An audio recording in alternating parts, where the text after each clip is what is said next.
Salut à tous, c'est Alexandra de la boutique d'astronomie Enastros à Strasbourg. On se retrouve pour la recherche des objets du ciel profond. Je suis toujours avec mes atlas, bien sûr, celui de Monsieur Gadal, entre autres. Je vous emmène dans celui-ci à la page 19. Allez à la recherche d'une galaxie répertoriée par Charles Messier au numéro 74. Mais il a été découvert non pas par Charles Messier, mais par l'astronome français Pierre Méchain en 1780. C'est la galaxie du fantôme. Il se situe dans la constellation des Poissons. Même s'il est situé à 25 millions d'années-lumière de nous, je vous rappelle que les galaxies forcément sont en dehors de la nôtre, puisque notre galaxie s'appelle la Voie lactée et qu'il y a dans l'univers connu un nombre finalement, j'allais dire des milliards, mais en fait un nombre incalculable de galaxies, parce qu'on n'a pas le nombre exact, tellement c'est loin.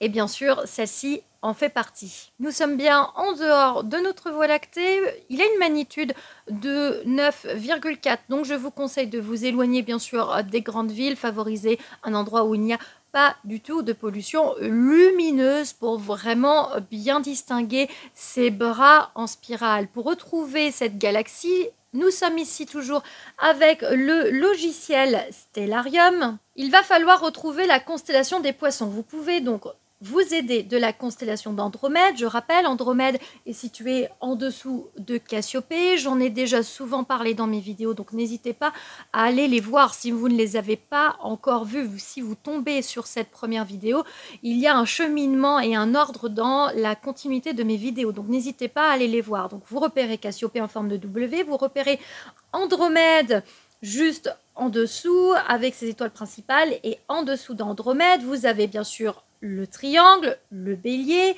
avec Amal, et regardez, la constellation des Poissons se situe juste là. Alors elle est très grande, elle est également en dessous de la constellation de Pégase.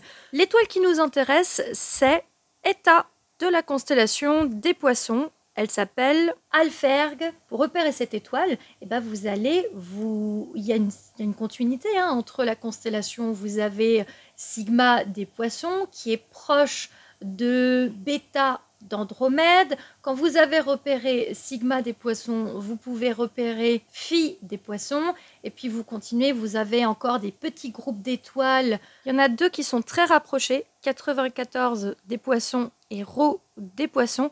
Et si vous continuez encore un petit peu, vous tombez sur Eta des Poissons, et la galaxie se situe un tout petit peu à côté de cette étoile. C'est vraiment pas évident à aller rechercher. Alors il y a des astres que j'ai pu faire dans d'autres vidéos qui étaient un petit peu plus simples.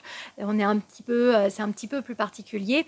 Alors si jamais je vous propose une autre solution pour retrouver l'étoile Eta des Poissons, c'est de trouver la constellation du Bélier. Alors, le Bélier, c'est une constellation qui est constituée de 4 étoiles, mais dont les deux principales, Alpha et Bêta du Bélier, donc Amal et Shératan, sont quand même assez lumineuses, au point que même moi, depuis Strasbourg, ici, j'arrive à les voir. Soit vous repérez cette constellation par rapport à Andromède, puisque le Bélier est quasi en dessous d'Andromède, ou alors vous pouvez vous repérer par rapport à la constellation du Taureau, puisque dans les constellations du zodiaque, le Bélier précède le Taureau. Donc quand vous avez retrouvé les Pléiades dans le ciel, vous savez qu'à l'ouest des Pléiades, donc à droite des Pléiades, il y a Amal et Shératan qui sont quand même assez lumineuses. Donc vous pouvez retrouver le Bélier. Quand vous prenez la distance de ces deux étoiles principales, vous doublez cette distance et vous allez à l'ouest de Shératan, donc à droite, et vous tombez sur l'étoile Eta des Poissons. Et la galaxie se trouve à l'est de l'étoile Eta, voilà, comme avant, juste à côté de l'étoile Eta des Poissons. C'est encore observable en cette saison, j'espère juste que la météo nous permet de sortir le matériel, ce qui est vraiment moins évident, car là on approche de l'hiver. J'espère que vous aurez la possibilité de l'observer. Je vous remercie d'avoir regardé ma vidéo. N'hésitez pas à vous abonner, voilà, parce qu'il y en aura d'autres. J'ai prévu pas mal de petites choses, de petites surprises pour vous. Vous pouvez également me suivre sur les réseaux sociaux. Il y a le Facebook Enastros et l'Instagram Alex Enastros et enastros.fr. Belles observations, à la prochaine, salut!